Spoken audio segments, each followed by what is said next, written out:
Hey everyone, welcome to the 27th episode of the Wheels to Walking podcast. Podcast with a guy in a wheelchair and a guy not in a wheelchair. What up? Dude, we haven't done a podcast live so long. I almost did, or in studio so long, I almost did the old intro. Hey everyone, welcome to the 27th. What's the old intro? It's like, hey everyone, welcome to the 27th episode of the Wheels to Walking podcast. I'm here with my co-host Andrew Deitch of the Andrew Deitch podcast. Oh, that's what we did on the Yeah. old one. Old one. I definitely I'm glad that we're back in the studio. We're not practicing as much social distancing. But we've been isolating for like over a month. Yeah, We've been in very, very limited contact, and so we're like, you know what? I think it's time to bring it back. Yeah, so we decided we're just going to go ahead and address it with you guys now because we know you're going to be concerned and we know that you guys are going to be, leaving comments or whatever. But basically, so we've all, in our own way, been isolating and quarantining and social distancing to the point where, like, there is only 2 or 3 people that I have contact with. I know there's a handful of people that they have contact with.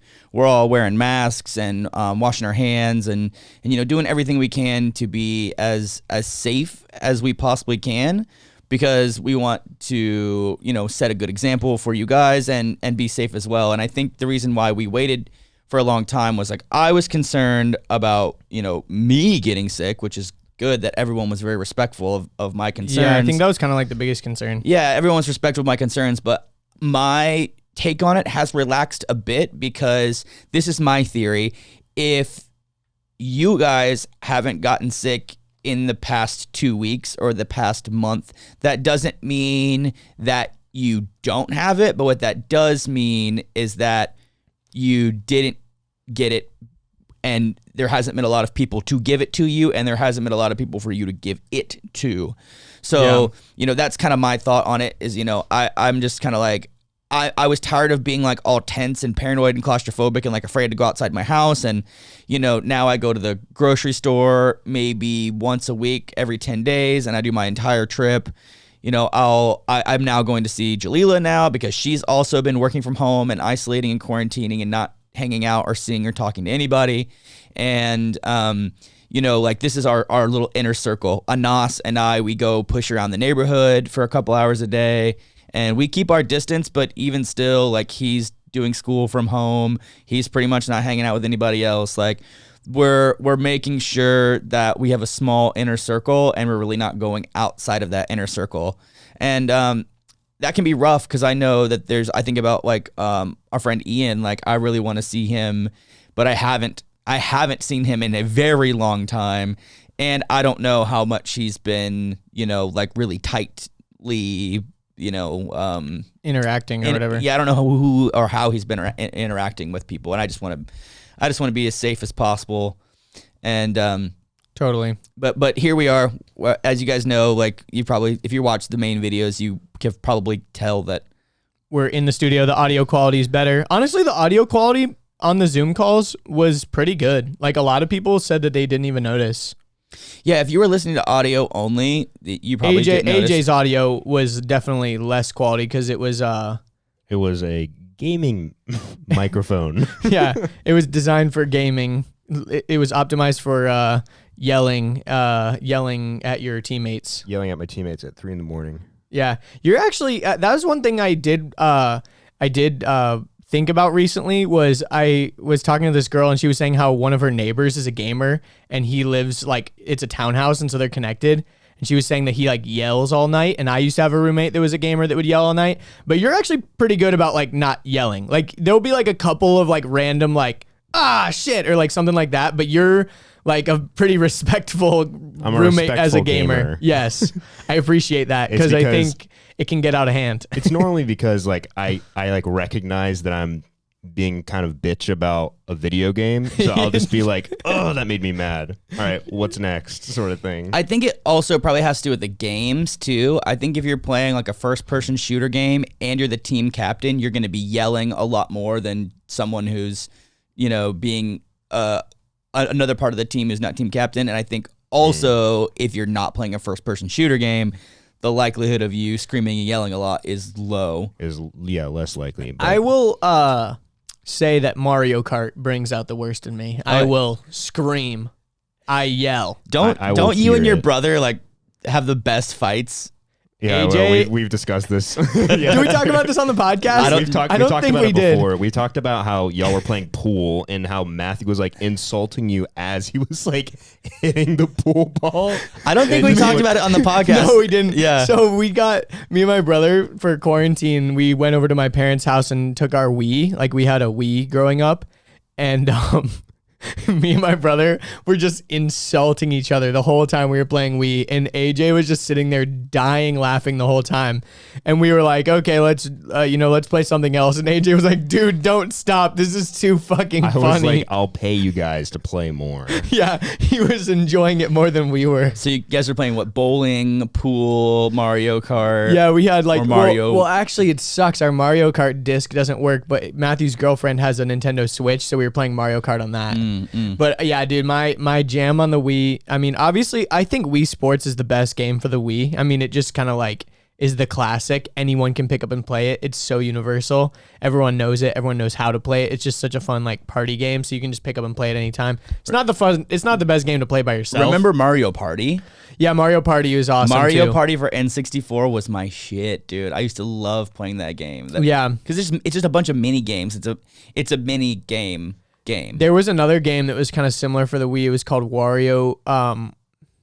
What was it? It was WarioWare Smooth Moves, and it was kind of like Mario Party, but way more chaotic and really Wario, weird and like almost borderline like inappropriate. Like the mini games would be like you like scratching a guy's butt or like picking someone's nose or like shaking up a soda can and like spraying it in someone's face or something. And because it was with the Wii remote, you'd have to do all kinds of weird stuff. And the developers definitely knew what they were doing with some of the like inappropriate things. So like shake it right in front of your mouth and say ah or whatever. And it's like little kids are like ah playing Mario. Wow. Playing Mario. I feel like that was a nod to the parents. It's like, oh yeah, and also I mean the Wii was such a universally strange gaming console because people that were really into gaming wanted to try it out because it was so different, and then people that were very casual gamers wanted it because it was such a casual console that you could just pick up and play anytime, and it was such a fun experience. Yeah, party experience. Nintendo is a casual multiplayer family environment where a lot of the games are very much conducive to that kind of environment. Totally. But when you get into the Xbox, PlayStation world, it's mainly transitioned onto all online play. There's not a lot of multiplayer games for those consoles. Yeah. Unless you're doing like battle royales, like like LAN parties, or you can't really campaign together. Like remember the Halo when you could campaign together. Didn't Halo 2 have the multiplayer campaign? Halo 2, 3? Halo 2 did. Yeah, that was the shit. But there's not a lot of games that have dual campaign. It's usually you can only do it by yourself. Totally. Or like Destiny, you could multi-campaign, but only on the internet, not right. Yeah, not it was a single player game, but it was a wide, multiplayer online game. Yeah, and it's kind of weird how the landscape's changed because now I feel like it's just all about PC shit. Like people that are very serious about it are not really console gaming anymore. Well, most of my friends have switched over to PC. Yeah, I mean, there's a reason why there's like the Reddit is called PC Master Race. It's like you get to build a machine that's capable of running games a way that you want to run it. Like I saw a guy do Skyrim with like 30 mods on it, and it looked real life. Like it blew me away. I was like, what is happening right now? Dude, you can actually do multiplayer on Skyrim now. There's a mod for it. Really? It's so cool, yeah. I saw somewhere where Activision caught on to people that were using cheats or hacks or whatever you call them in the multiplayer arenas, and then started teaming up the cheaters against the cheaters, so they would all get really mad and pissed off and rage quit. That's funny. So it was basically like a way to take all the people that were ruining the game and put them in the same room together, so they would ruin it for each other and then quit and not play anymore. That's actually a very good idea. And I was like, way to go, Activision. Like that was a smart move by taking the people that's ruining it for everybody else and making them miserable, just like they're making everybody else miserable. That's you can smart. shoot through walls and unlimited ammo and invincibility and like all this random shit that's like, cool, that means this isn't a game anymore. You're just a god killing everybody. Yeah, exactly. It's like, Do you remember that episode of South Park with the World of Warcraft guy that was like such a high level that even like the developers couldn't get him out or whatever? That was the best episode. Is that of the South episode Park. where Cartman like poops in the bucket and makes his mom bathroom? Yeah, he's like, bathroom. And then she brings him like the bedpan and he just like poops out the back of his gaming chair and she's like, oh, that was nice, sweetie. He's just like squirting like diarrhea. There's so many. Ma'am, bathroom. And he goes, ma'am, hot pockets. He's just like eating on hot pockets. And the sad reality is there's a lot of people that are like that have mothers that enable the shit out of them to have these really bad like gaming addictions and stuff like that because they feed them and they like do their chores for them and their laundry and like clean them and like don't make them get jobs and it's like all this messed up stuff. It's really very stereotypical. It's just a mother's love and it's like no, that's you're enabling. Yeah, it's like that guy in you remember the movie The Benchwarmers, the guy in the basement that would build peanut butter sculptures. The only thing I remember about peanut butter that was the shit. The only thing I remember about peanut butter sculptures is what was that show? iCarly. Their brother was a sculptor. Freddie. Not Freddie. What was Spencer? Spencer was a sculptor, and he made sculptures out of like butter and like peanut butter and like random stuff. Yeah, he made like a sock cake one time or something. It was like a giant sock. I remember really liking that show, but I got into it after. You were too old for it. I was way too old for it. Yeah.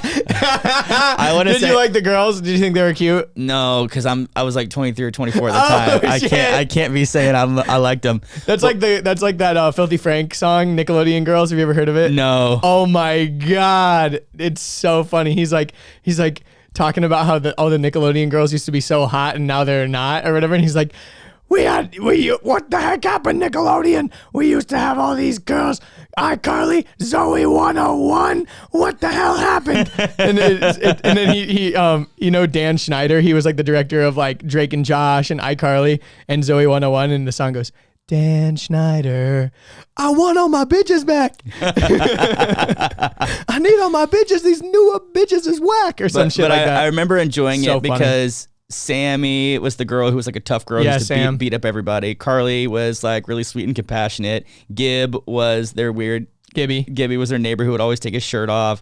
And then that's his only contribution to the show. So he always took his shirt off. I related to the older brother. I related to Spencer because at the time I was older and I was doing art. I was making sculptures. So that's true. I was like, oh, okay, cool. Like I could really get into this show. And then I liked they were almost the original like live streamers, like the original vloggers. Like they had an internet show on their website called It was a pretty good premise for a show. Yeah. No, but the funny thing for me is I used to watch those YouTube poop remixes, like where it would be basically they would take a show or something and chop it all up and make them say other things. And so like that's my current memory of iCarly because I loved watching AJ's dying. I loved did you just go down the wrong pipe? Yep. Oh, I thought he was laughing. What's that from? Oh, that's the Logan Paul in the forest. Yeah. Is that a dead body? Oh my God. But anyways, he just had squirted coffee out of his anus. That I was trying to hold it so bad. I was like, dude, I cannot hold it. It's kind of you know what's so funny? Coughing in public is the equivalent of like the N-word now. Like if you cough or you sneeze, everyone goes and looks at you to make sure that you have like a mask on or your shirt. Yeah. Dude, pollen season is lit here in Georgia right now, dude. Yeah, it's terrible. Only gonna get worse and worse and worse. So I didn't talk about the YouTube poop thing. I wanted to tell you something, but keep going. Okay. Go for it. I'm just saying. Pollen. There's a pollen. Like I have sneezers every time I go out and I gotta sneeze into my shirt. It's pretty bad. I've been supplementing with bee pollen, trying to get like I take Zyrtec. offset it. I take Zyrtec and Flonase. I take both and I still sneeze. Dude, our back deck is like insane. A pollen. Yeah, it's covered in those little pollen things. Yeah, for those of you that don't know, Atlanta is a city in the trees, which means that when you fly over it, you only see downtown. You don't see the rest of it because it's all covered in trees. It's just in a forest. It's in a forest. So, and they're all evergreens. Which no one really realizes. Yeah. You think Atlanta's like a big city or something, but it's not. I mean, it's the city, the downtown, the high rises are not. It's honestly. But there's still tons of trees around for sure. Yeah, but it's definitely a city in the forest. And it's crazy because the pollen is just this is how crazy the pollen is.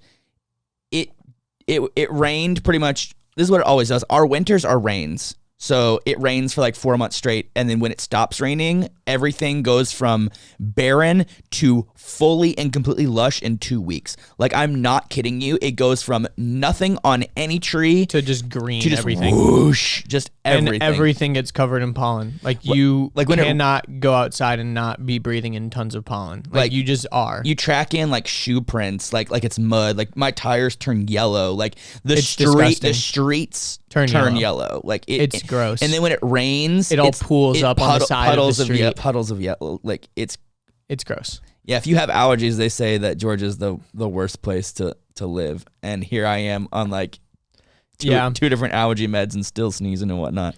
Yeah. But Nickelodeon poop. Yeah, I wanted to tell you about that before AJ died of his sneezer. There was this one episode where this really genius guy, he would make all these YouTube poops where you'd basically like remix shows and make them say things that they weren't supposed to say. So Spencer, it was the episode where he was building the sock cake, and he was like, I built a cake in the shape of a cock. And like, like they'd like remix things and you would like edit stuff around. And they would be like, did you just say blah, blah, blah, blah? Yes, I did say blah, blah, blah. And like it would just remix like the whole episode. So they would edit it and like almost deep fake it. And it was like a deep fake kind of, but just so silly.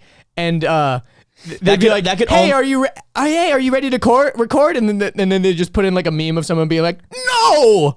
and like, and then the person they'd be like all excited, and then they just make them walk backwards and walk out of the room, and then that was the end of the scene because they didn't want to like, "Hey, are you ready to record?" No! And then that's so 2012, 2013 it's so YouTube. Stupid. Oh my it's god! It's like the same type of shit of like, "I'm a firing my laser. It's over 9,000." Like that was the type of humor right then. Yeah.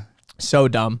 But it was always so funny because the YouTube poops, like you knew the episodes, you knew what was supposed to happen in the episodes because you'd seen them a million times. Like, you know, they do SpongeBob YouTube poops or whatever. But they would remix it. They would remix it. And so it was hilarious because they were like, even sometimes they'd make them say like just the worst cuss words or the N-word or something. And you're like, holy shit, SpongeBob just said that. What the heck? Like, it's just like edgy 12-year-old humor. If people want to go on YouTube and find this, what is it called? YTP or YouTube poop. There was it was like a genre. Like people probably still make them, but they're not that popular anymore because the humor has moved on. I feel like now it's almost kind of like the grande Minecraft memes are like the equivalent of that now. You know what I mean? Because it's taking something that you know that's part of your childhood and then making it like dirty and like messed up kind of. You know what I mean? But yeah, you can find like YouTube. Just type in YouTube poop or YTP and you'll find like all kinds of weird shit from like 10 years ago. Yeah, I definitely don't find myself on the internet consuming as much recently. And I say recently, the past month or two. Pretty much this is what happened. When I was in the hospital the first time, and even more the second time, I just consumed everything, just nonstop. And then because you were just bored in bed? Yeah, and I could have... you were bored in the hospital bored? Yes. Bored in the hospital, bored and... Yeah, I can't even... Yeah. Anyway, so I just consumed everything and put off work. I was like, I'm here to relax. I'm here to chill. I'm not here to work. And then now that I'm finally able to work and now I'm able to take on more responsibilities and now that I'm able to accomplish more, my entertainment budget, I guess that's what we'll call it, that in my head is less. Like even towards the end of the night when it's time to go to bed, like I don't want to even get on YouTube and watch videos anymore. I just want to go to sleep. You know, even during the day when I'm working, like I can't really passively watch videos anymore. Like when I'm cooking, I'll throw in a podcast real quick because I just want to cook real quick and then be done. Like I've been busting my balls and I like it a lot. I'm not complaining at all, but it's funny how like I'm finding myself as a content creator not really consuming a lot of content anymore, which is good. It's good because that means you're reaching a point where you're busy enough to have... I think it's probably just because your schedule is different too. Like, I think probably when you're so in your normal life, you're kind of like more stimulated because you can go outside and you're going to the gym and you're talking to people and you're going to the store and you're blah, blah, blah. So like watching a video is almost kind of like sitting down to like unwind and just letting that person control your like brain and your thoughts for a little bit. Yeah. But because we're just in our houses and like chilling, we're not like craving that. Like I'm turned off all day. I don't need to turn off at the end of the day. Yeah, exactly. Like, because my podcast consumption is way down. Same. My YouTube consumption is way down. But I have been watching Breaking Bad, which is nice. We talked about it in the last episode, so I don't want to talk about it for a long time. But long form content is better in this environment. It's better to watch like a full movie, or better to watch like a TV show because at the end of it you're like, okay, cool. Yeah. I've been watching Trailer Park Boys movies, and I've been going back and watching the Trailer Park Boys show.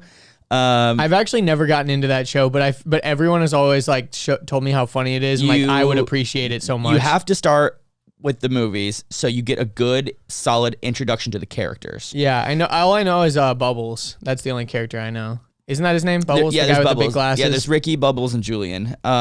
So the premise of the show is fucking hilarious. There's these 3 criminals that live in a trailer park in Canada, and the start of every season is them getting out of jail, and at the end of every season is them going back into jail. That's funny. So and they interact with their camera crew. They just call them documentary people. They're like, oh, these documentary people are here. So it feels like you're watching Cops, but it's not cops because they're just these criminals getting into mischief all the time.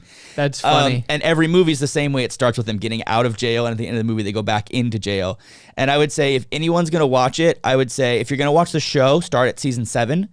Season 7 I think is the best season, and it's because that was the last season before it got canceled, and then it got rebooted like 10 years later, and then season 8 started. So there's like a weird mix. And basically what happened is the boys, Ricky, Bubbles, and Julian, bought the rights to their show from the documentary people? from the network, and then they decided to keep on going. But I'd also say, wait, are you talking about in real life or in the show? No, in real life. In real life. So not Ricky, Bubbles, and Julian, whoever the actors are, bought the rights. They own the show. Yeah. Yeah. The actors who were playing those characters bought the show, not the actual people. Yes. Bubbles. Yes. Okay. Yes. Gotcha. That was where I was confused. And then, so the movie is, the first one's called the Trailer Park Boys movies. I say start with that one, and then watch Countdown to Liquor Day, which is just fucking hilarious. That's also a good one. And then I'd say go watch season 7 and watch it all the way through. But that I've been enjoying more of that type I'll of stuff. Check it out. I don't Once know. I finish Breaking Bad. There's just something about YouTube videos recently that I'm like, I'll see, like, I'm like, oh, that's cool, and then I don't. You put it in your watch later, but then you never watch it. I either put it in my watch later, or I press play, and then about 2 minutes in, I think to myself, I don't give a fuck, and then just move on. I'm like, I don't want to invest my time sitting here watching something I don't give a fuck about. But if I was trying to, exhale and relax and chill and kind of decompress at the end of the day, I would want some mindless material to watch. But now I'm kind of like, get this shit out of my face. Like, I feel that. I don't even care right now. I find myself scrolling like my sub box and never clicking on anything on YouTube right now. I don't know why. Like I'll scroll and scroll and scroll. I'm like, what should I watch? What should I watch? What should I watch? And then I just like don't click anything. I'm like, I'm just gonna go to sleep or whatever. Yeah, I don't know. I think that's good. That means we're busy. It means we're productive. It means I guess it's not good for us as YouTubers. Yeah, but as putting out 2 videos a week. Yeah, So but it is true. It's kind of a weird time, but I think a lot of people are still watching our stuff. Unfortunately, ad rates are down pretty badly, like on YouTube. So buy our merch, I guess. Yeah. If you are if you are watching YouTube stuff, Sunday the Shorty Awards is gonna be going. So we're really excited about that. We're finalists. We're finalists. Thanks to you guys. You guys put in your votes, and a lot of votes got the attention of the Academy. The Academy decided. The Academy. No, there really is like an Academy. Is it really called the Academy? I forget what it's called, but there's like a group of people that are. We're winning an Academy Award.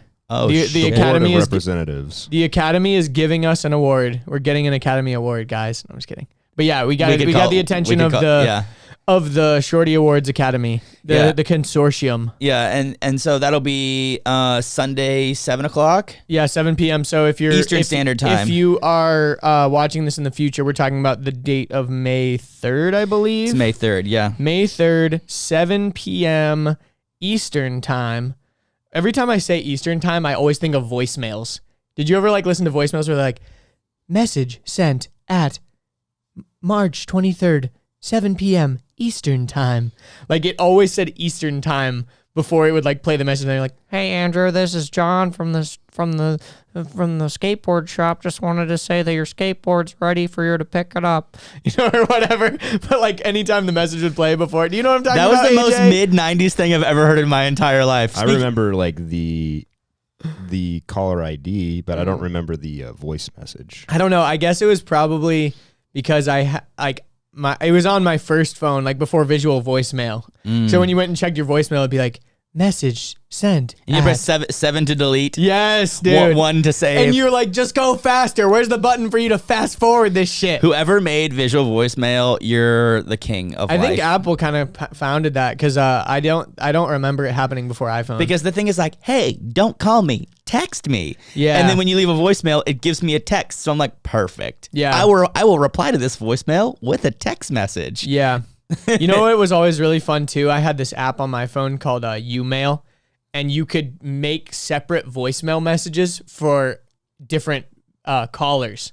So if my dad called me, he'd hear a different voicemail. Yo, inbox. Dad, sorry, I'm not available right now. I'm probably doing the ripstick down at the park at the hockey rink. Hit me up later. Yeah, but it was funny because you could prank people with it, and so it'd be like, "Hey, Dad. Oh, this is my voicemail. Gotcha." You know what I mean? Like, you could prank people even harder than. I had a friend of mine. His dad, their regular voicemail is like, "Hello, you've reached Chris and Melanie DeLarco." Yeah, so that you would start talking, and then you're like, "Ah, shit, it's the it'd be like, voicemail." "Hello," I'd be like, "Yo, is Malachi there?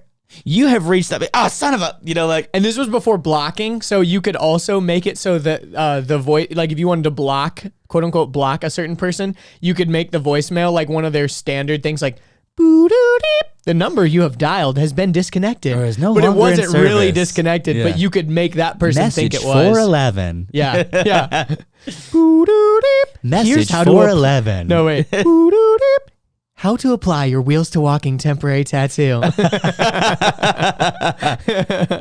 But yeah, 7 p.m. Eastern Time, Shorty Awards. Don't miss it. Be there or be square. I think we have a good chance of winning, so definitely check it because it'll be epic. Either way, if we don't win, it'll still be fun to watch and see who we're alongside and all that kind of stuff. Yeah, and if you, but it's a virtual thing. It's not real life. It's not like in real life, so I don't really know how they're gonna do it, but I think they'll probably get real creative and it'll be still fun. Yeah, we were gonna go to New York City and there was gonna be like a whole event with a dinner and a gala and award and everything, but of course the Rona cancels everything, so they're doing it digitally now. But yeah, we were in a group with some powerhouses, like some people that honestly have way bigger following, way bigger influence. Like there's a lot to it, and but for whatever reason, we made it's the a big finalists. honor. It's a big honor. So thank you guys for voting and getting us to this point. Thank you. It means the world to us. And you guys listen. So we talk about like how if you guys want to help support us, follow us on Patreon or buy some of our merch. But we understand that takes money. But there's ways that you guys can support us for free. You can tell your friends about us in person, be like, hey, I got to listen to this podcast. You can post us on your Instagram stories and talk about us. You can vote for us for the Shorty Awards. Like, I've had people text me and be like, man, I wish I could support you guys, but I'm on disability income and I can't buy merch and I can't be on Patreon. It's like, listen, just because you don't buy stuff from us doesn't mean you're not supporting us. Like, True that. I don't think in my head like that person didn't buy a hoodie or a shirt. That person isn't on our Patreon, so therefore they don't like us. It's like, no, dude. Like I think about like even like Fred, for example. What up, Fred? Like Fred is like one of our biggest advocates. Like he's always on our stuff. Granted, Fred is on our Patreon and grabbed our merch, but that's because he likes us, like if you want us to shout us out on the podcast, what we're saying is you have to buy our shit. Nah. Yo, speaking of a random shout out, I got a message from an old high school friend. I hadn't talked to in forever. Sup, Noah? That was like, yo, dude, I listen to Wheels to Walking every week. That's and awesome. I'm like, no way. Like, I thought that was cool, man. Cause like, You get that sometimes with podcasts. You have no idea who you're influencing, you know? Or even who's listening. Like, we don't Yeah. even, like, literally, like, we've got a pretty small audience, but also it's relatively big. It's just podcasting's strange. But the thing is, like, we don't know who's listening. Like, some people that are. I know who's listening. I see you in your car. Not really, because you're probably not driving anywhere. Yeah, but I thought that was pretty neat. I remember, you know, Noah was like one of my like coolest high school relationships. Like he was like a part of that core group, but also like not at the same time because he was very like techie, nerdy, like kind of a loner. But I used to love hanging out with him a lot solo, regardless if I was hanging out with the other boys. And I liked his parents a lot because his parents were super cool. Like you would just plop down in the living room and just chat and hang out with his parents like while they were, you know, doing whatever.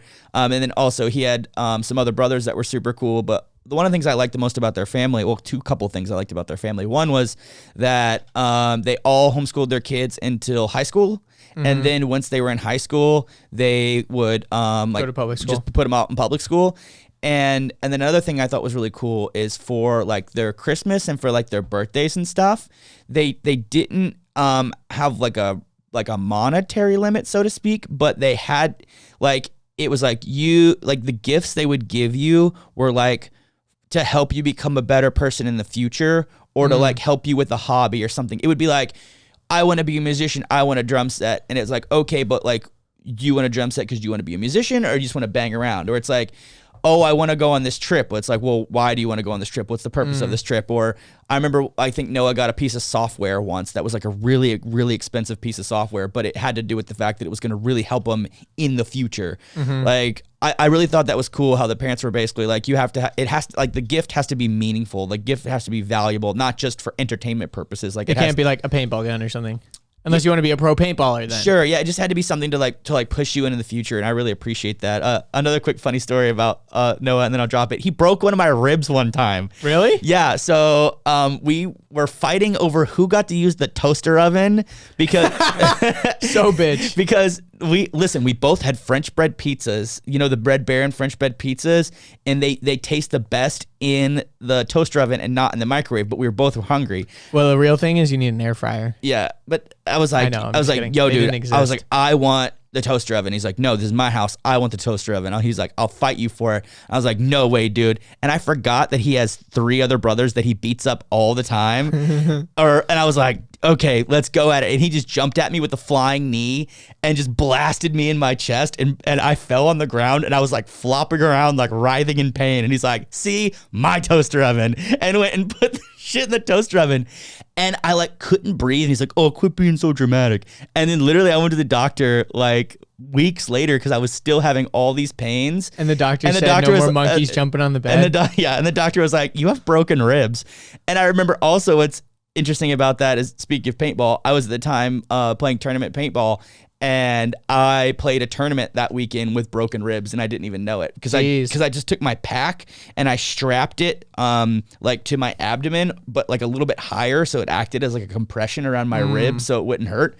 But I remember we like did really good in that tournament, and I was stoked about it. And I remember I was really proud of myself because I did a whole tournament with broken ribs. But That's funny. yeah. So what's up, Noah? And also, yeah, you don't have to buy stuff from us in order to support us, but obviously, like, it takes money for us to do these things. Yeah. And we want to add value to you. So, you know, if you're on Patreon, you get, you know, access to the old podcast, you get early access, you get your name. The video comes out a day before the main video. And that also means that in reality, if you're trying to be the first person to comment on the video and say first, yeah, if you're a patron, you really get a very significant advantage. You get a big significant because advantage, you'll be able to comment before the video is even public. Because the way that it works is we put it unlisted on YouTube. So basically it's on YouTube and you can watch it, but it's not listed anywhere publicly. So the only way you can find is if you have the link.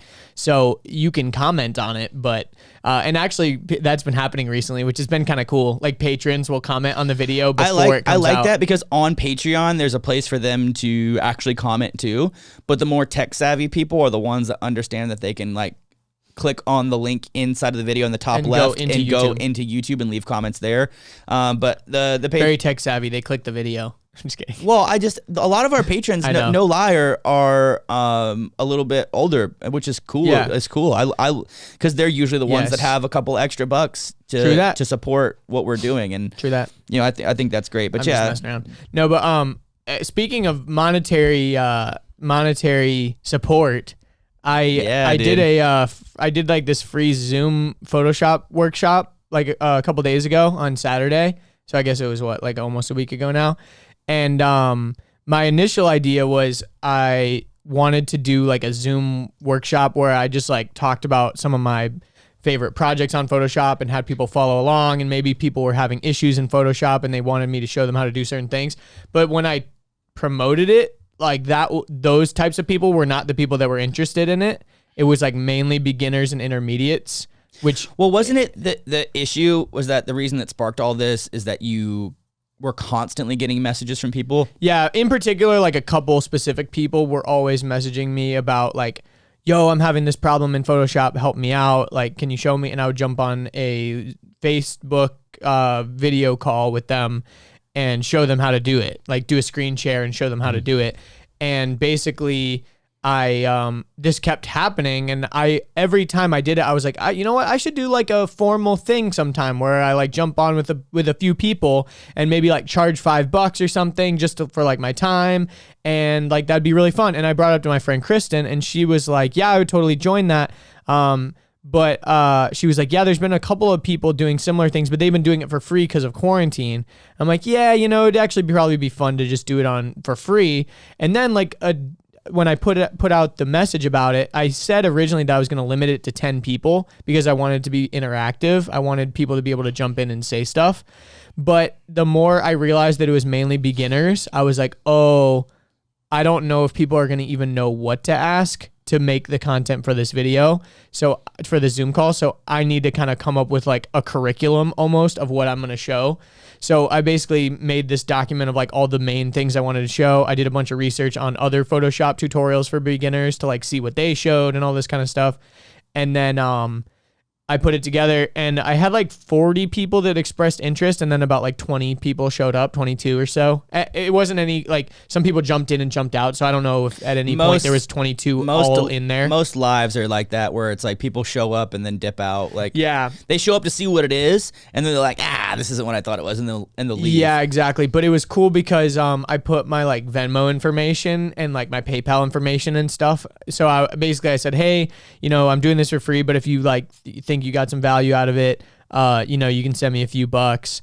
And like a tip, basically. Yeah, basically a tip. And I put my info in the video, and so far I've gotten $130 from it. So I'm like, that's not bad. Like honestly, I wasn't expecting anything. And if I would have had 22 people all tipping, or like, originally my idea was to have 10 people all paying like $5, I would have only made 50. But because I was like, you know what, I'm not going to charge anything, I'm going to do it for free, and I'm going to open it up as much as possible, I actually made more than I thought I even would have. And that business, and I wasn't doing it to make money, honestly. Like, I'm not doing this like, oh, this is like a great business model for me to make money. It's more just for me to like hone my skills, because also I'm realizing when I'm teaching this stuff, I need to teach people the best way versus just like the way that I've learned over the years that might be like kind of the shittier way. Well, it's just like Wheels to Walking. We always say you got to find what works best for you. Mm-hmm. Everyone finds their own recipe, and I think what you've done right there. So a lot of you guys know how we like when we're talking about like business and education and jobs and stuff. We always talk about bringing value to the marketplace and what that means. This is an example of that. True. So most of the time when people want to be taught something, they want a service, they want a product, they pay money for it, and then they receive the product. What Andrew did, he goes, listen, I'm going to give away all this information for free, and I'm going to make sure it's so valuable by at the end of it, people that consumed it are going to go, dude, this guy, I can throw this guy $5-10 easy. Yeah, and I had multiple people throw me $20, and that was the cool thing, is not everyone gave me a tip, and that's fine. And I didn't even go through and be like, oh, this person didn't tip, this person didn't tip. I didn't do that at all. Because that doesn't matter. That's irrelevant. I just went and thanked all the people that did. You know what I mean? Like, it wasn't like, oh, fuck you. Like, a couple of people were like, hey, man, I don't have much, but here's $5. I'm like, dude, like, $5 is more than enough. Like, I didn't expect anything. Like, you know what I mean? Yeah, and I think that's kind of in a weird, longer, more complicated way. Like Wheels to Walking is kind of like that too. Totally. Like we've been bringing value to the marketplace for like 18 months and we're only just now starting Asking for to merch and Yeah, Patreon. only- Well, we've had Patreon the whole time, but yeah, still. only just now really generating revenue, and it's still like not even close to the amount of money that we've spent. But that's the whole point, is because I know eventually in 2 years, 3 years, 5 years, 10 years, however many years down the road it goes, because we're We're gonna have some big deals go down. we're gonna have huge deals. And I even think about, like, even if I hypothetically, let's imagine, I'm not gonna do this because I'm not this kind of person. Let's say I did a speaking engagement tour where I toured around the US and did public speaking engagements. Not going to do that. I have no desire to do that. But the only way I could do that is if I had credibility from the YouTube channel. And then what would happen is I would get paid for every time I speak. So let's hypothetically imagine I, make, a couple $1,000 from just going around at, each time I speak. That's how it can turn out to where it's like I added so much value that eventually people wanted to pay me money to come share that information with them live in person. Totally. Like it's like Gary Vee's jab, jab, jab, right hook. You got to give a lot of free stuff. Like Gary Vee's whole mentality is, I want to guilt you. I'm going to give you so much free shit that I'm literally guilting you into buying whatever I'm selling. Like, I don't even care what it is. I've been doing that a lot lately. And not only you start to find value and sort of make like a format for yourself, but you're right, you do guilt people into being like, oh dude, like you're giving me so much. Exactly. You just got to look at it like long term. Well, I think of it this way. So the way that I fell into the Sean Cannell's Video Ranking Academy program was that I was on his YouTube channel. his YouTube channel, the Think Media channel, and I was just literally every question I had, he answered in a video. And at the end of the video, he'd be like, if you want to dive in more, or if you want to expand more, we've got a 1 hour webinar, or like, we've got, a link down below, yada, yada. And I kept just craving more information. I was like, I want more information. I want more information. And then I finally ended up like in one of his 1 hour things. And at the end of it, I was like, oh, I would be stupid not to buy this. So eventually what I did is I paid for like something called Inner Circle, which was like a $50 a month basically like program where he would constantly, and his team and everybody else in the network would constantly be keeping up to date with all the new YouTube stuff, because as we know, YouTube changes like fucking weekly these days. And then when I was inside there, I was like, I still want more. What's more? And then I found out he had this thing called Video Ranking Academy, and it was a bit more expensive, but basically I saw what was inside of that video or inside of the course, and I knew that it was worth 10, 20, 30, 50 times the amount of money that I was going to spend on it. So I said, of course I'm going to spend money on this. And like, Totally. So I spent money on it, and I learned from this guy who's been doing YouTube forever and ever and ever and ever and ever. And like, that's the reason why today, when you're on YouTube and you type in the word wheelchair, like 8 of our videos are on the front page, like there's VRA. Yeah, there's because of ranking, which is basically like search engine optimization. But anyway, like that's a huge part of our success. And I think that's super cool, because it started with him just like throwing so much free value in my face. It's kind of silly. It's kind of silly when people think like right up front, like you're going to be able to charge for something when you don't even have like credibility or anything like that. It's like even some of my friends were saying like, so I, back to the Photoshop thing, I recorded the call and I actually uploaded it to YouTube on my YouTube channel. So if you search for my YouTube channel, you can go watch it. What's your YouTube channel? It's just Andrew Deitch. If you search my name. It's not the podcast channel? The podcast channel is my channel. I never differentiated them. Like growing up, I had a YouTube channel, and then eventually I like abandoned that. And then I started a new channel that was just Andrew Deitch. They're both just Andrew Deitch. But basically, when I was like traveling and stuff, I would like do like random little videos, and I did a couple of vlogs. And then when I started the podcast, I wasn't putting them on YouTube at all. So it wasn't a podcast YouTube channel at all. It was just like personal. And then when I switched over to Libsyn, there was an option to basically retroactively upload all of my audio uploads as YouTube videos So you just linked with a them. static image. So those all got uploaded to my YouTube channel. And at the time, I wasn't really thinking, like, should I differentiate? Because at the time also, I didn't have that big of an audience. And I was like, I might as well just keep them all one place. I've got like a couple hundred subscribers or something. I might as well just like get people into this.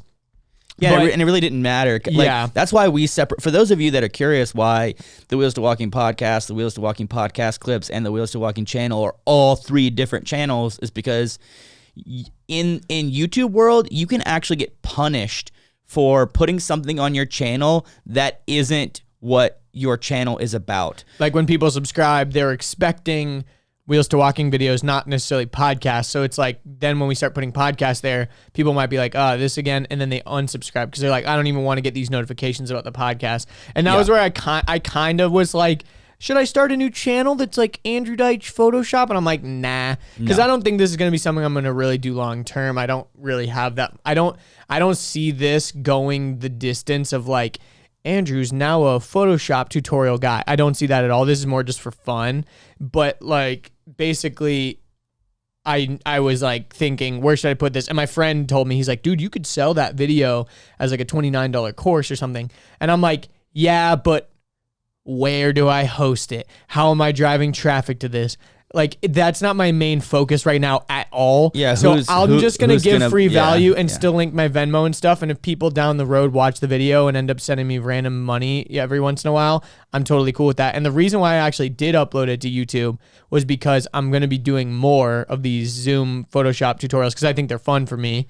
And so basically, if you want to jump on the next one, you can DM me or whatever. But basically, you probably should go back and watch the first one so you can get caught up, and then like I'll be expanding on all the stuff that I covered in the first one, so I'm not constantly going back and covering the basics again and again and again. Yeah, you can just go back and watch these videos, which I think is going to be super helpful. Yeah, and I think so if anyone's listening to it's- this and wants to join, just shoot me a DM or it's whatever. something that, like, if you wanted to in the future, like, it has the potential to get you Photoshop clients. Like, there's this guy on for Twitter sure. named like James or something like that, and it's like he's like a comedian Photoshopper where it's like, hey James, in the background of this picture, can you edit out the guy who's watering the plants? And then he'll edit out the guy watering plants, but he'll also kill all the plants in the photos. Yeah. And then it's like, that took so much work, but that lands him clients, because anyone who knows anything about Photoshop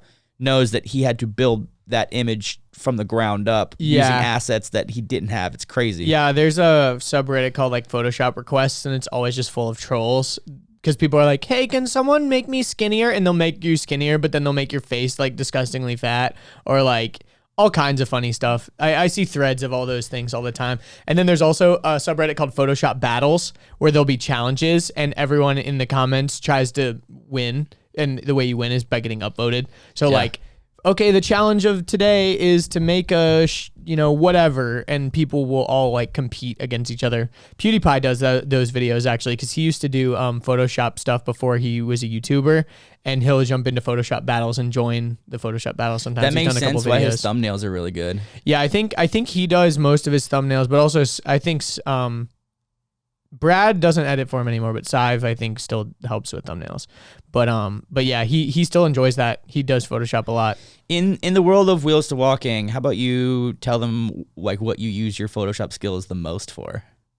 Thumbnails for sure. Thumbnails, I baby. mean, I think people that's like where I'm using Photoshop the most. So and AJ's actually been doing a lot of the podcast thumbnails though. He's been doing a lot of the clips thumbnails. During the past few with the Zoom ones, we were doing a lot of clips and it was a lot of work, so I was kind of helping him. But AJ's been doing a lot of them. Yeah, for people that don't know, in the world of YouTube, the thumbnail is the most important thing, second to the title, and then third to the content. Because sadly, because the thing is, as far as views go, because if no one clicks on your video, no one's gonna see your video. So you have to make the thumbnail so good that people are gonna click the video. And the job of the thumbnail is not to tell you what's inside of the video. The job of the thumbnail is to slow your scroll down enough where you see a thumbnail and go, interesting, what's the title of that video? And then you read the title of the video, and the title goes, how to live longer with a spinal cord injury, and someone goes, okay, so there's a guy in a casket in a wheelchair. That made me stop in my tracks. Then I looked at the title. It says how to live longer with spinal cord injury. I want to live longer, and I got a spinal cord injury. Let me click. And then they click, and then they watch the content. And we got a lot of comments about that thumbnail, by the way. Like, that's our latest release we just put out a couple days ago. There was a lot of comments about the thumbnail, which is cool. Because we also, I took your advice where we uploaded the thumbnail in a different aspect ratio onto Instagram instead of the little micro content, the little video. Like a 1 minute clip of the video on Instagram. Because that's what I've actually been noticing on Instagram is a lot of YouTubers and content creators, instead of uploading a snippet of the video to Instagram as a teaser to try to get people to go watch on YouTube, they'll just upload a thumbnail from the video or like a screenshot from the video and explain in the caption what it is. Like a real brief description, yeah. But the picture is almost acting as the thumbnail because the picture is so compelling that you're like, oh, I got to go watch that video now.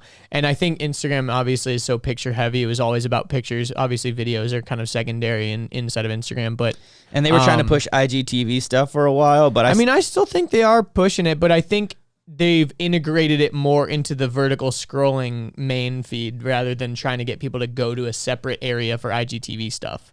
Yeah, it was a separate app, and then it was an integrated app with a secondary area. Now it's integrated pretty well into the main. I feel like now the main purpose of IGTV is longer. How you can upload a video more than 1 minute. That's all it is. That's pretty much the only purpose of it. I agree. And I do prefer that because then you can scrub. Yep. You can scroll around in the video because that's the most annoying thing about an Instagram video, and also about TikTok, honestly, because sometimes TikToks are like up to a minute long and you can't fast forward at all. But you know, a hack for TikTok, some of those TikToks where it's like pause on this part or whatever. What, do you download it or something? No, so you duet it. And then pick. And then in the duet, you go to 0.3 speed and you just do the video and it's recording you in slow motion, but it's also playing the video next to you in slow motion, so you can like catch whatever thing that they're trying to like hide. But sometimes, when you upload a TikTok, you can block duets and reactions, so sometimes people don't let you duet. I am so not on TikTok. Like, do you know what duetting is? Yeah, but I don't. Yeah. Like when you upload a TikTok, you can block. I don't even open up TikTok. That's how much I'm not on TikTok. Like, I never open it anymore.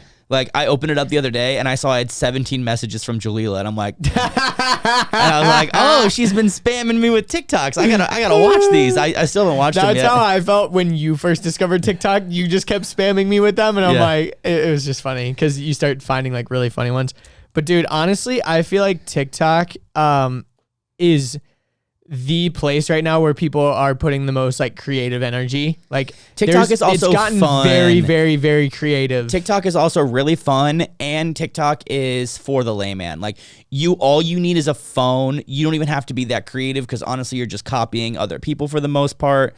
Like, TikTok is a place to play. Like, it's a playground. Like, there's a lot of fun. Accurate. Yeah. There's a lot of fun on TikTok. TikTok to me, or at least this is how Jalila explains it to me. She goes, TikTok is the only place I can go on the internet where I don't get sad.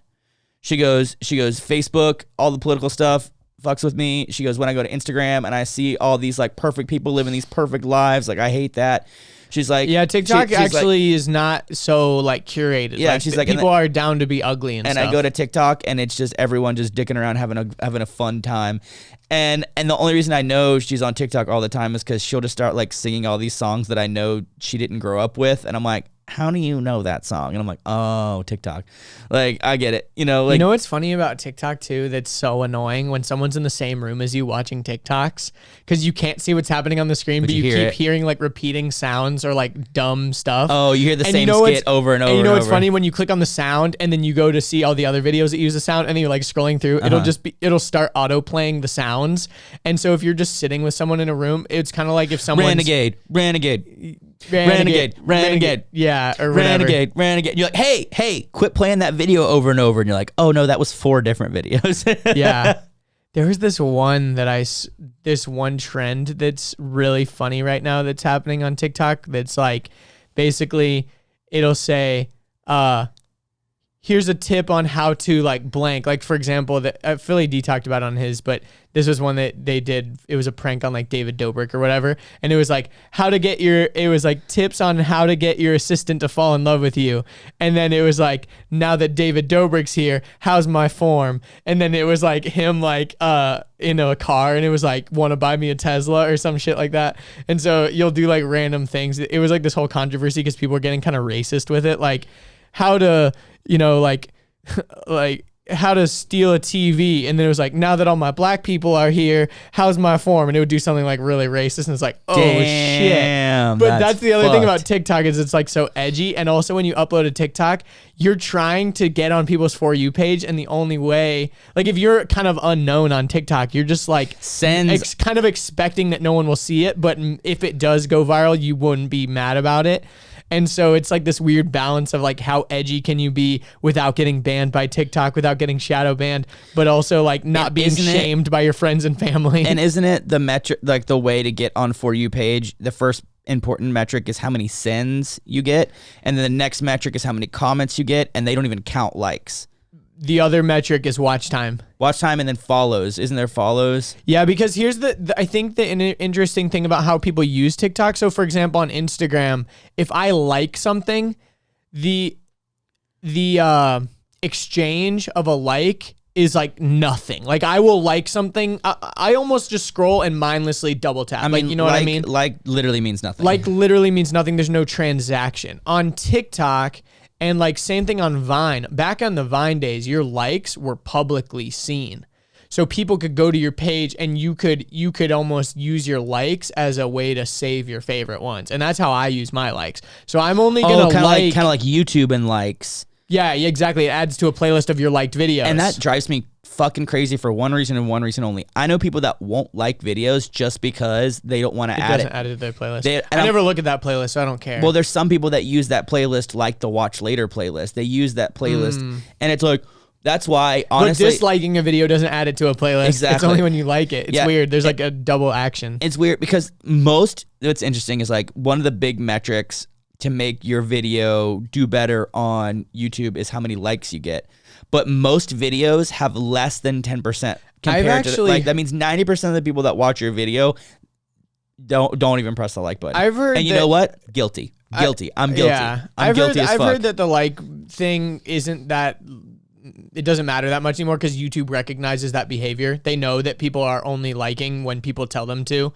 And also the other thing that I've actually heard on YouTube is it's actually better to have a worse like to dislike ratio because it means your video is polarizing and it probably means people are going to watch it. I agree. If you're need more downvotes. Yeah, you need more downvotes. If you're ruffling some feathers and you've got some downvotes, that's actually somewhat of a good thing because you've probably got something to say and people are disagreeing with your opinion. Oh my God. Which is important. I got a great idea. So all the podcast listeners, I need you to downvote. What you need to do is you need to look at the ratio. And if there's more dislikes, we need you to like it. And if there's more likes, we need you to dislike it. We've never had a video that had more dislikes than likes. We've always had a higher liked video.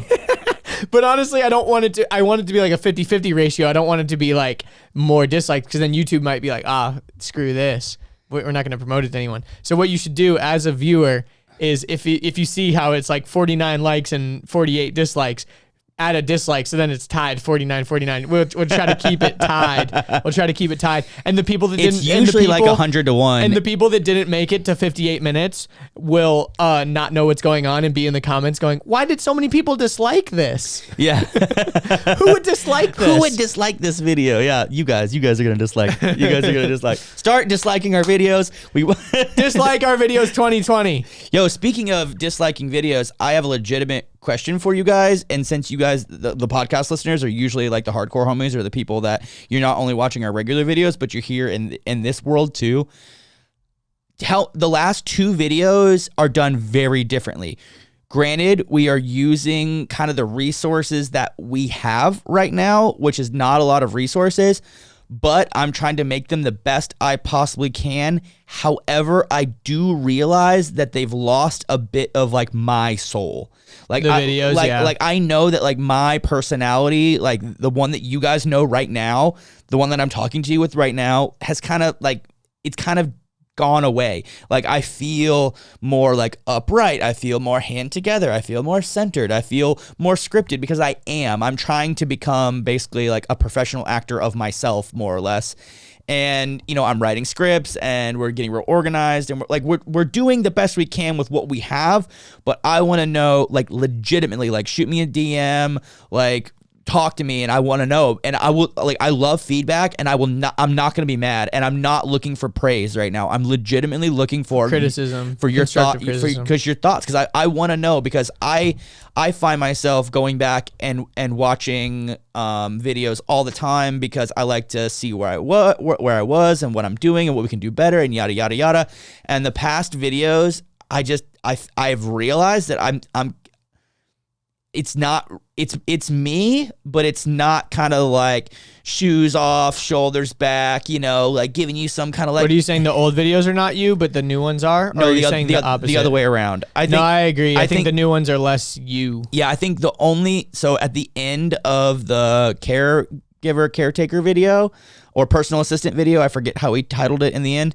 I spend like a 4-minute where I do like a really cool, like emotional, like breakdown where I talk to you guys and it's really me. The most recent video at the end of that shoot, dude, I was so exhausted. Andrew even goes, man, you want to close it out with some like, you know, Richard rant, some inspirational stuff. And I was like, dude, I'm too tired. I got all the information out that I wanted to get out. I spent like 20 hours researching this and like 10, 15 hours writing it. Like I am toast. Like, and then we spent more time shooting it. Like I probably put, me personally, that not including the work that you did, I probably put 30, 40 hours into it.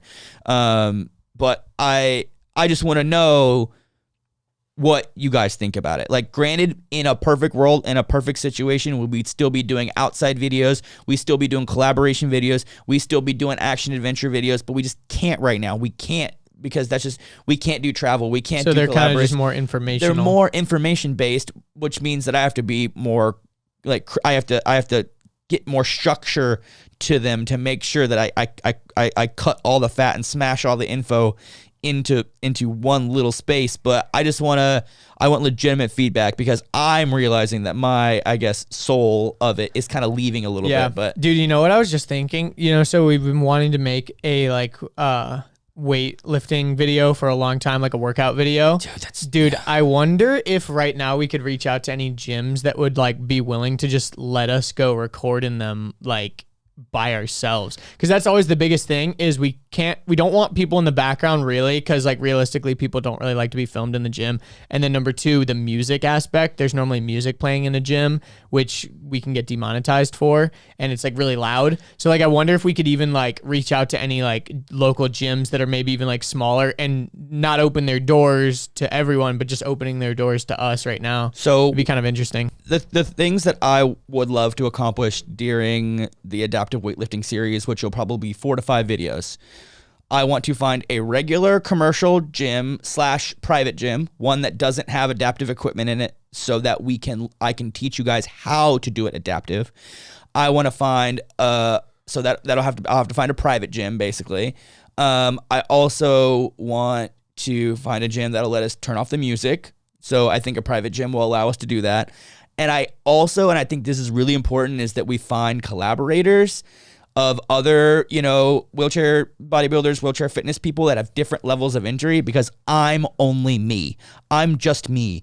And I understand that if someone has like, you know, a T level, a T4 level, or like someone who's got like a T8 or a T12 or like me, that's L2, like we are all very different people, and we all have very different, like I think about all the wheelchair bodybuilders that, like, you know what I just thought of? Sorry, keep going. Yeah. So all the wheelchair bodybuilders that I watch lift differently than I do, but I would love to find a way to like collaborate. And honestly, what would be the best situation is I want to get Nick Scott, who's the founder of Wheelchair Bodybuilding, and I would love to get him to sponsor the video and be in the video as well. Does he follow you?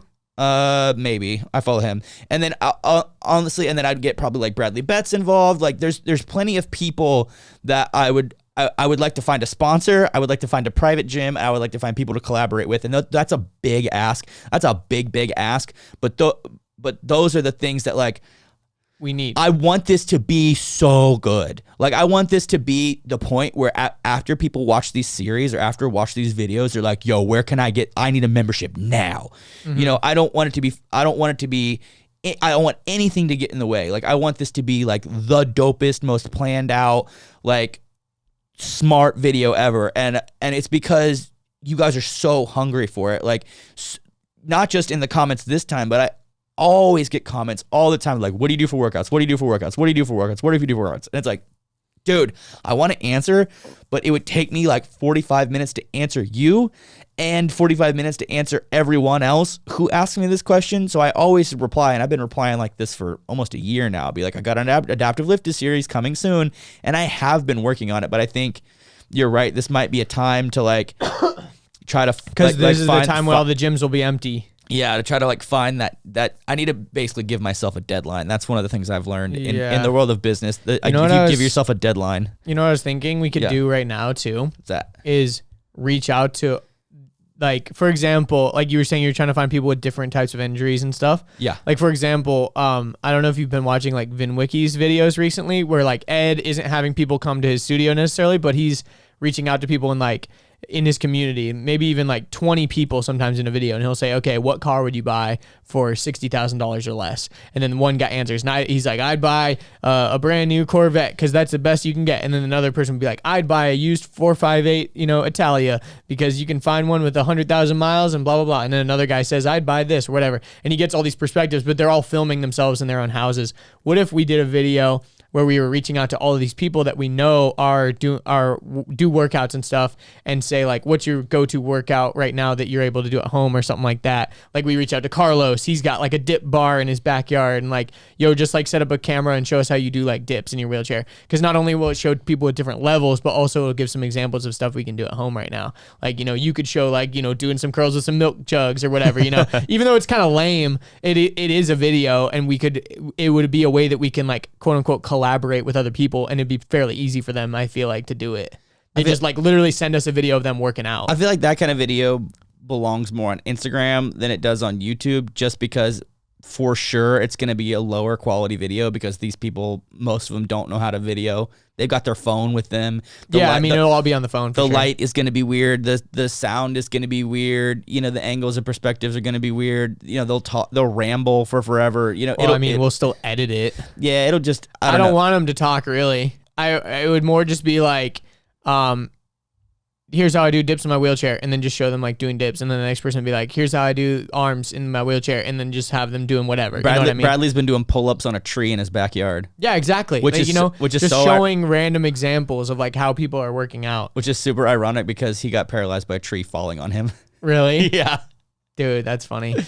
That's actually really making funny. that tree his bitch. Yeah, but I was watching the VinWiki videos, and I was like, I wasn't like annoyed that they weren't in the same space with Ed or anything. I realized that he just sent them a DM like, hey, film a quick little 30-second video about what car you would choose for like under this much or whatever, or like whatever. Like, hey, we have film to a quick film your favorite home workout right now or whatever. Because dude, like, I know you've been struggling with what you're gonna do for workouts, and I'm sure everyone else is too. Yeah. It's not going to be an evergreen video, but for right now, it's a video, and it's a way that we can interact with other people in the community and shit. Facts. I'll keep ruminating on that. I'll keep because I don't think that we would have them necessarily do like talking head things, because I think it'd be shitty. But I think having you maybe even like voice over it, or like, all right, so now this is my friend Carlos. He's a T4 or whatever. He's demonstrating how, that's not even the right thing, T4. Is that a thing? T4? Yeah, whatever. He's demonstrating how to do dips on his backyard pull-up bar. You can see that he blah, blah, blah, blah, blah, blah, blah, blah, blah, blah. You know what I mean? Blah, blah, blah, yada, yada, yada. You can see that he's keeping his core is not engaged, so he's using a weight belt to keep it straight or something. I don't know. Whatever it is. We'll have to do more brainstorming on this, but I like where you're going with it. Yeah. Okay. So speaking of like health and fitness, and let us know in the comments if that's a video that you want to hear. See. Yeah.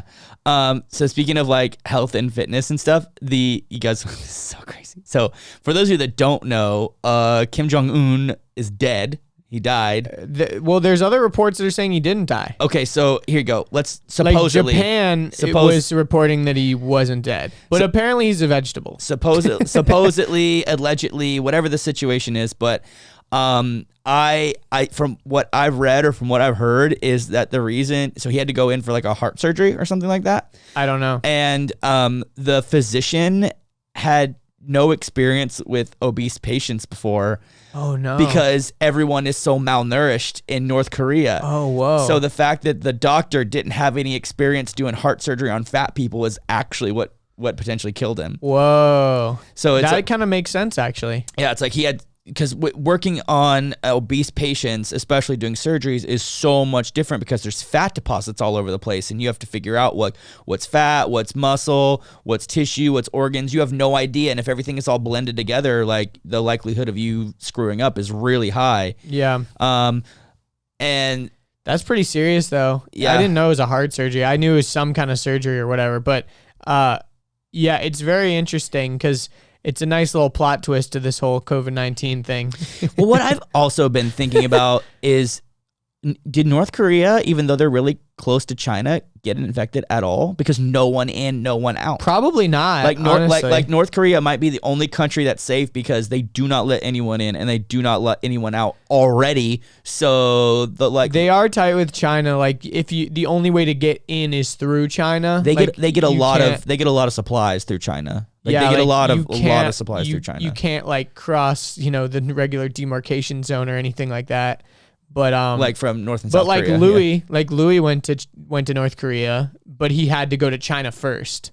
Like he went to South Korea to try to get in, and they were like, no way. But you couldn't, and then they figured out that there was a way to like get in whatever. I think it was like a whole thing. And they did it underneath the guise of like a missions trip or something like that. It wasn't a missions trip, but yeah, it was similar. It wasn't like they were spreading the gospel or anything, but they were teaching locals how to surf. Well, that was one of the things they did, but I don't think that was the whole point of the trip. Yeah, well, the first half of the trip was them just getting carted around doing the typical North Korea like propaganda tour. Yeah. I mean, any video of North Korea you typically will see the same exact people in the same exact buildings and everything because they make you stay in the only hotel in the capital, and it's like apparently on like it's like on a lake with almost like a moat around it. Like it's like a little the hotel's like surrounded by water and there's only one bridge to get to the hotel. So you can't get in and out. So you can't like get in and out without like monitoring. Apparently every single room in the hotel is bugged. There's rarely anyone staying at the hotel except for you and the people you're with. And I don't know if you've seen some of these videos, but they'll put out food to make it seem like there's a bunch of people coming, but then the only people that ever show up is you and all the people you know. Yeah, I remember it's really sad. Like watching a bunch of documentaries on North Korea and like the few journalists and stuff. Did you watch the Vice one? Maybe. It was pretty good. North Korea is a propaganda machine. Like North Korea, all they do is just to their own people is lie and lie and lie and lie. It's like three toddlers in a trench coat, pretending to be a grown man. Yeah, so it's like, of course they are going to follow that same recipe with outside media because they want to make their nation look way better than it really is. Ooh, that's the fire a loud truck. siren. That's a siren, yeah.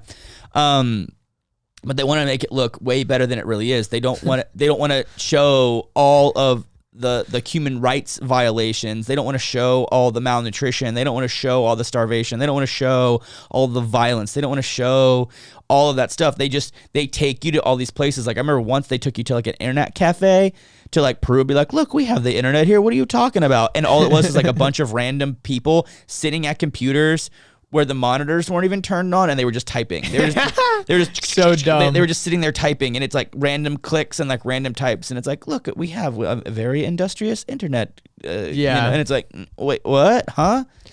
Yeah, it's very sad. But yeah, if Kim Jong-un is dead, apparently his sister or something is next in command. So two thoughts about that. Thought one, she's going to be way worse than he is because she's a woman and women are evil, Richard? No. Oh. Because That's not what I was going to say Because either. I would say that Kim Jong-un was probably worse than Kim Jong-il, which is his dad. And that means that she could potentially be even worse because her whole life, just like Un's whole life, was they were also fed this propaganda too. They don't even probably know what's truth and what's lie. Or because she's a woman and less violent and less territorial and More of an empath. And more empathetic because women are usually naturally like this, and less of a conqueror because most women are not conqueror. Maybe she will be the liaison to the free world. Yeah, Maybe she that would be like the equivalent of like Saudi Arabia getting like a princess instead of a prince. You know what I mean? Like that'd be interesting. It would be very interesting to be like, this country But has also, a lot of history, but it would be really cool, really interesting to see if, you know, she's the one who kind of like rebrands North Korea and like brings like maybe she shows up to the UN and like is like, hey, everyone else in my family is dead. I'm the one in charge. I hate everything that's going on. My entire, you know, country hates everything that's going on. My dad and my brother were nuts and we were just waiting for them to pass so I could take over. Like you never know what the situation is. For sure. I mean, it could be, it's an opportunity for a fresh start, kind of. It could be very interesting. We don't know about like the other people that Il and Un put in place in power to like protect the republic and protect the state, just in case someone else got in power and like tried to do what I'm potentially saying she would do. It's just an interesting fact. We'll literally just gonna have to wait to see how it unfolds. But because the news is so full of all this Rona stuff, no one gives a shit. Like just like these videos of the UFOs of the release that the Pentagon released of the UFOs, no one gives a shit. And like, fine, that's fine because there's enough insane conspiracy theories going on right now. But didn't you pull up an article? Didn't you have something that you wanted to read on this topic? I mean, it was just from the New York Times. They were basically saying like there's stuff that got released, but it probably doesn't mean anything. Like that's kind of the title of the article says the Pentagon released UFO videos. Don't hold your breath for a breakthrough.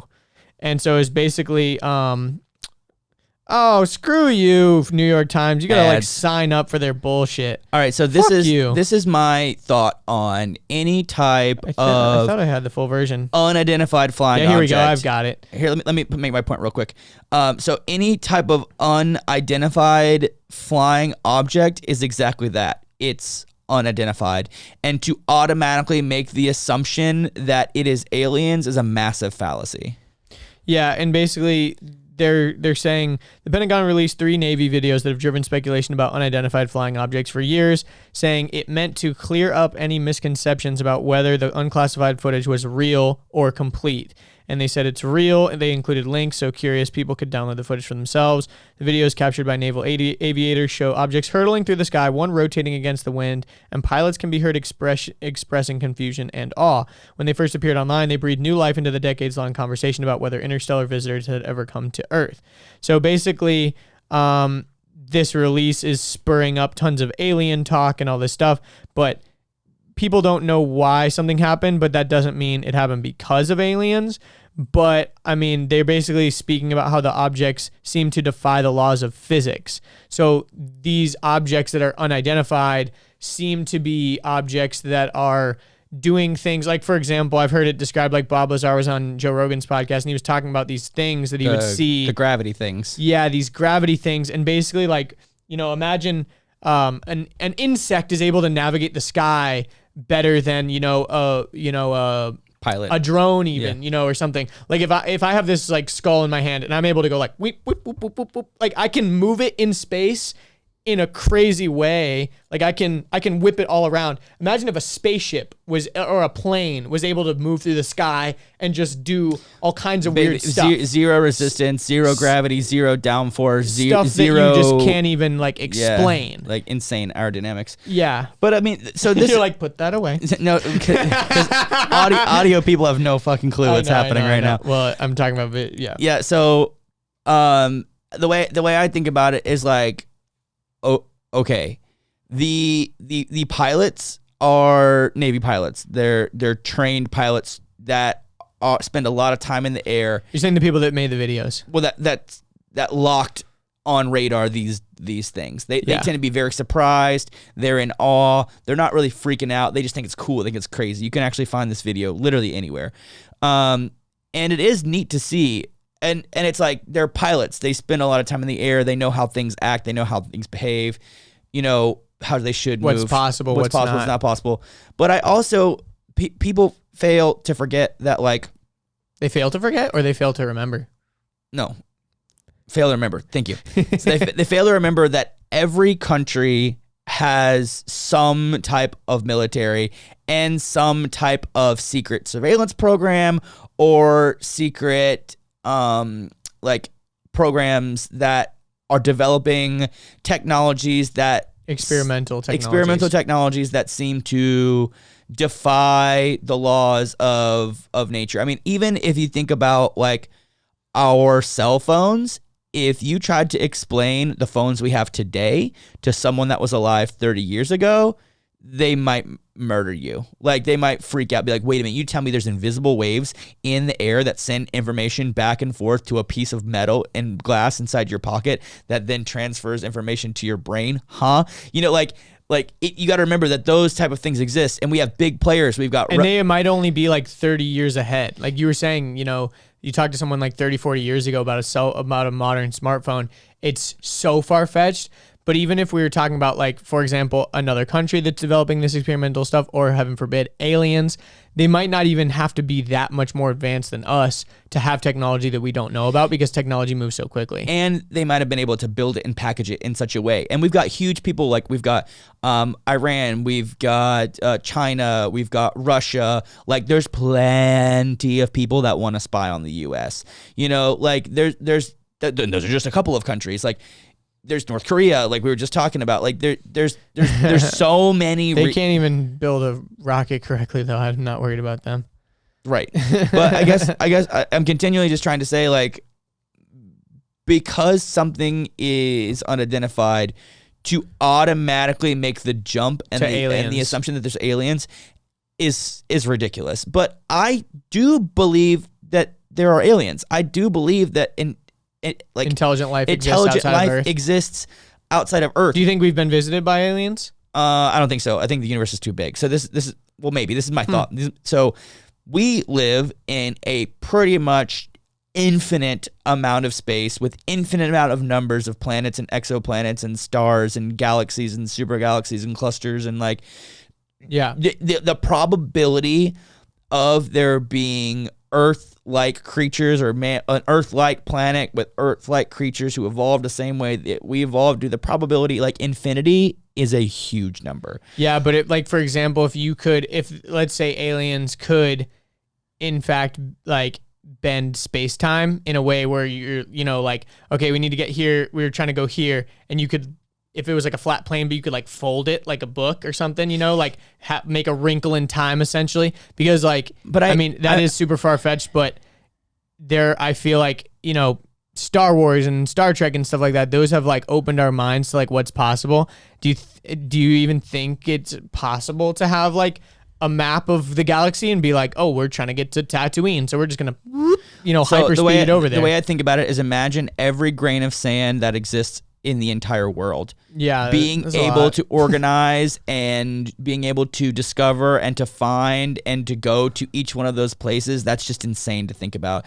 And the distance between them are like hundreds of light years and millions of light years, and like, that's just insane to me. And it seems silly to say that there's no intelligent life out there. Like, it seems very silly to think in the vastness of infinity that we are the only unique creatures on some little rock. That's not what I'm saying. I know. I'm saying, I'm agreeing with you. Like, it seems ridiculous to think, because I agree. I think there's aliens.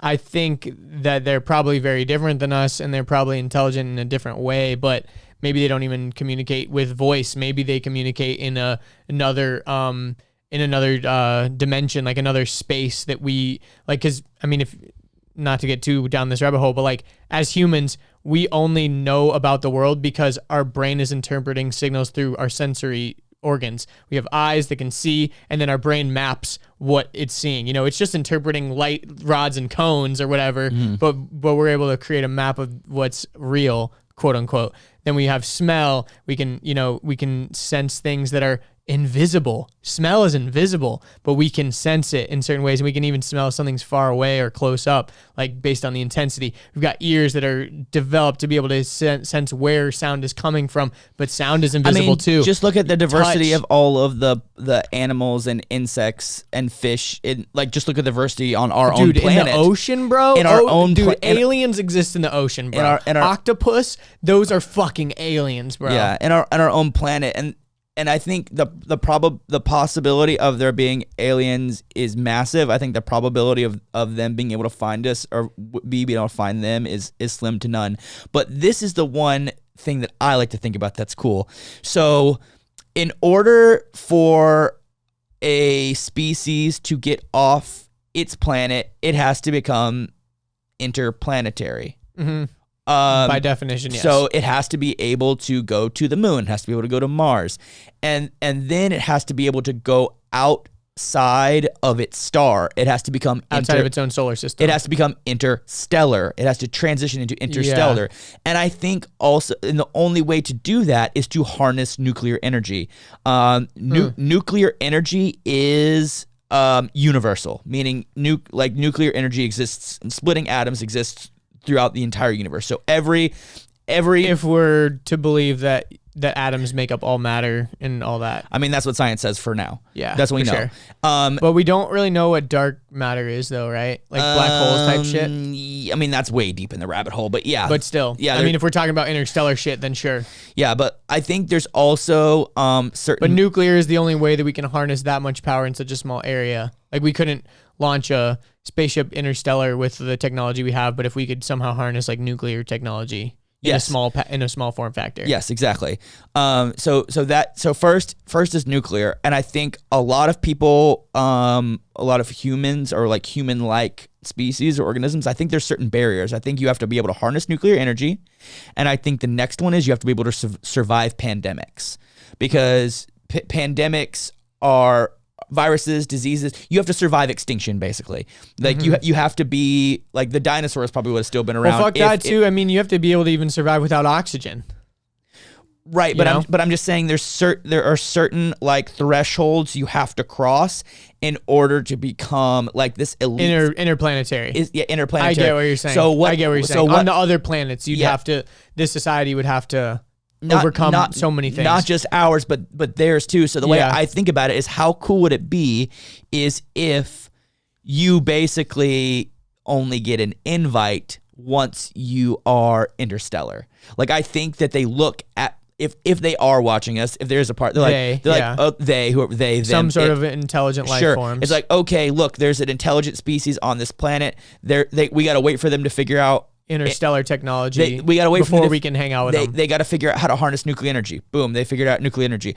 Okay, we got to wait for them to figure out how to survive pandemics and how to live an extinction. Oh, cool, they've survived extinction long. They know how to survive extinction long enough that they've had enough time to develop nuclear energy in order to get them to be interplanetary, in order for them to become interstellar. And once you are a species that are interstellar, I think maybe at that point is when you kind of like get contacted. When you get contacted. Is when you merge with other people. When you're an interstellar. And by the way, guys, let's talk about more about this on the podcast discussion group in Facebook. Like this is going to be a lit topic because we don't have a lot of time to keep going on this, but like I have a lot of thoughts about this.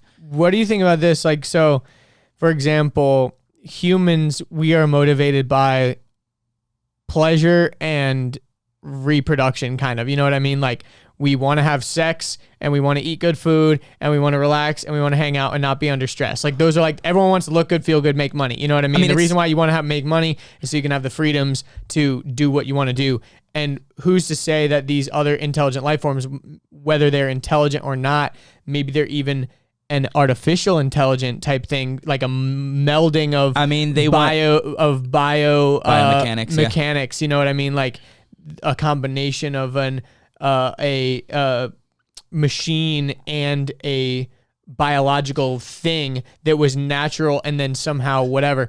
But I think but they anyways, could also but they might be not motivated by the same things we're motivated by. Agreed, agreed, Maybe but- they only exist to advance. And you could say humans are like that too, but most humans just want to like hang out and enjoy life and like Well, whenever love, people ask you know? like, what's the meaning of life? What's the purpose of life? Reproduce. That's the basic. That's literally your whole I existence. think love is and be loved too. Yeah. Which falls into But- that. but I'm 'cause just like talking- sex is part of love and reproduction is part of that. Right. So reproduction, and then humans like pleasure seeking, but also humans are conquerors. And I feel like True, power. And I feel like pretty much any other species that is trying to become interplanetary and interstellar has conquered planets and have conquered solar systems. You think they're gonna stop? You know, like True. like I think there's also a resource pirates. Like think about these like imagine there's this huge Like in Avatar when they went to Yeah. they wanted unobtainium. Yeah, like I think there could be like aliens that are like, oh man, Earth's got a shit ton of gold. We need gold really bad. Like, let's just fuck that planet up. You know, like Yeah, or they maybe even just need like sand or like something stupid that's not even like rare, but we've just got an abundance of it. yeah, water. You know, like shit. like salt. That's what we're always looking for on other planets. Water. We've got a ton of water. Yeah, but it's interesting because like here on Earth, diamonds are rare, but there's planets that are made of diamonds. You know what I mean? Like the opposite can be true as well. And it's like Yeah. So it's not necessarily rare in the grand scheme of things, but it's rare in the sense that they're hard to obtain because on Earth we have a limited amount. yeah, and it's almost And like we can't go interstellar and find those diamond places. We almost maybe don't want to be contacted because contact could mean imminent death. Oh, of course. It could be like, hey, everybody, over here, look at us. We want to join your party. And And everyone's they're like, ooh, food. everyone's like, all right, let's go kill these fuckers. Yeah, exactly. You know, we got ourselves another Homo sapien planet thinking they know what's in the thing. Oh, they harness their nuclear energy. Oh, they got bombs. They're going to blow us up. Oh, they went interplanetary now. Okay. Let's stop them in their tracks. You know, like, or like some type of crazy interstellar government or, dude, I don't know. My Or brain's maybe they just want to probe our anuses. oh God. But you know, someone made a comment about how pretty much any like sex joke or dick joke, like if you ever have the opportunity to make one, you do. Oh, I 100%, 1000% like, do. like you give or like when Richard gives Andrew an inch, he takes it the full mile, and I'm I like, take a fucking marathon. just an inch. Just an inch. Give him the whole 6. Oh God, dude. Yeah, but like jump on the podcast. I mean 12. Discussion groups. Oh yeah, I also added new rules. Check them out.